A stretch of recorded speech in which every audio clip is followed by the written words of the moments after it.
Selamat malam teman-teman. Kali ini saya coba sedikit sharing informasi ya terkait menentukan setting output regulator. Cara untuk mendapatkan output regulator yang sesuai dengan keinginan kita itu ya. Kita inginnya 1500 tapi kok nggak pernah tercapai ya mas. Kalau nggak dapatnya 1600, dapatnya 1400. Jadi mau sesuai dengan keinginan atau sesuai dengan kebutuhan senapan itu sangat susah. Gimana caranya? Saya bahas singkat saja ya. Kalau saya bahas secara detailnya, beberapa kali saya coba bikin videonya itu nggak bisa. Durasinya itu rata-rata 10 menit lebih. Saya bahas singkatnya aja ya. Kalau teman-teman mau menyimak prinsip kerja regulator secara detail, harusnya ini sudah bisa terjawab dari video saya yang itu. Jadi konsepnya gini teman-teman. Ada dua hal dalam yang mempengaruhi output regulator, itu ada dua hal. Pertama itu adalah kekerasan di springnya, yang kedua itu adalah jarak inlet terhadap ujung teflonnya. Ada dua hal itu. Konsepnya yang menentukan output regulator itu adalah dua hal itu. Jadi kalau teman-teman mau lihat regulator yang bisa di adjuster gitu ya, dia tidak merubah susunan di springnya tapi mengatur jarak inlet terhadap ujung teflonnya. Itu yang diatur-atur sehingga output regulatornya juga bisa smooth naik turunnya gitu ya. Mau dinaikkan 10, 20, 30, 50, 100 itu bisa smooth dengan mengatur ininya yang jaraknya ini juga variabelnya itu lebih halus gitu ya ketimbang kita mengatur susunan di springnya. Oke lah, singkatnya gimana mas? Saya itu sudah melakukan susunan di springnya itu begini. Saya bikin sedikit aja ya, 1, 2, 3, 4, 5, 6. Kalau segini nih mas, dapatnya itu 1400, misal ini ya. Kemudian kalau saya susun begini,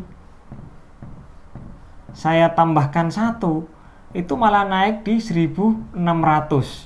Saya rubah-rubah susunannya itu nggak pernah ketemu 1500. Terus gimana dong mas? Nah seperti yang tadi saya bahas ya.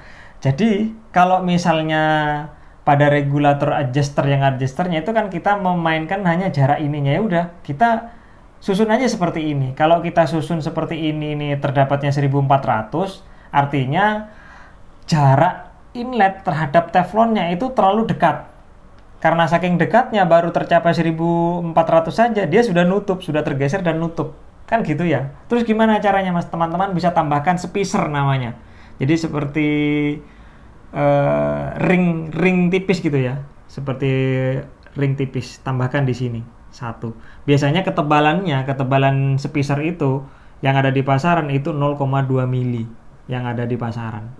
Nah, ternyata setelah dipasang spacer ini, dia naiknya nggak 1500 mas, tapi dia lompat ke 1550 misalnya. Ternyata masih lebih. 1550 PSI. Artinya apa? Spacer yang kita pakai ini terlalu tebal.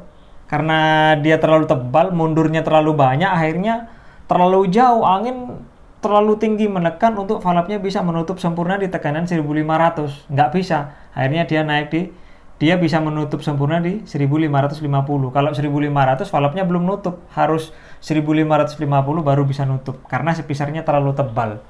Terus gimana? Ya, opsinya teman-teman cari spacer yang lebih tipis, yang 0,1. Tapi nggak ada mas yang 0,1. Ya kalau nggak ada yang 0,1 ya selamanya output regulator itu tidak akan pernah tercapai. Terus gimana caranya? Ya paling gampang teman-teman. Kalau misalnya disusun seperti ini ya, 6 gitu ya, 6 disk. 1, 2, 3, 4, 5, 6 terus spacer 1 gini. Ternyata tercapai 1550. Ya kalau saya ngakalinya biasanya piston bagian sini nih, tempat dudukan di spring itu biasanya saya kurangi. Kuranginya berapa? Ya kita pelan-pelan.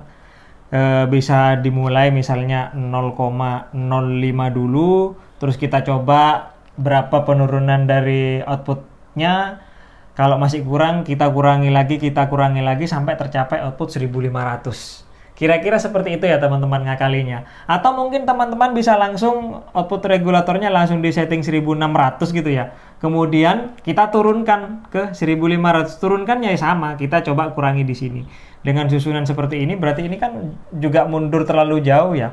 Karena di springnya juga tambah banyak, jaraknya otomatis akan semakin jauh. Ya teman-teman bisa kurangi juga pelan-pelan di sini.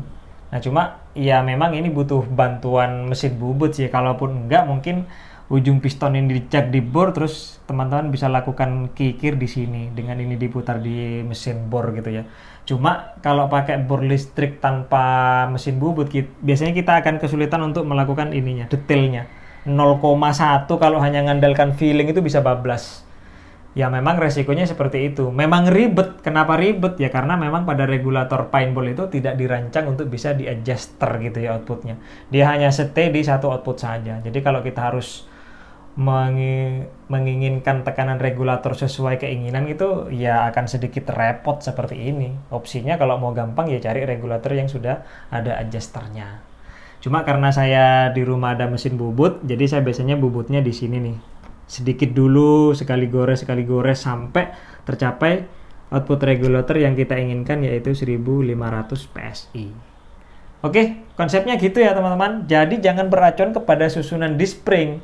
Susunan disc spring itu hanya bisa diterapkan jika semuanya itu sama 100% dengan orang yang melakukan gitu. Misalnya kita melihat referensi di internet gitu ya. Kita bisa mendapatkan output yang sama dengan referensi itu jika semua item yang kita punya itu 100% sama. Kekerasan disc springnya sama, desain regulatornya sama, jaraknya semuanya sama, 100% sama. Maka kemungkinan outputnya itu akan sesuai dengan susunan disc spring yang ada.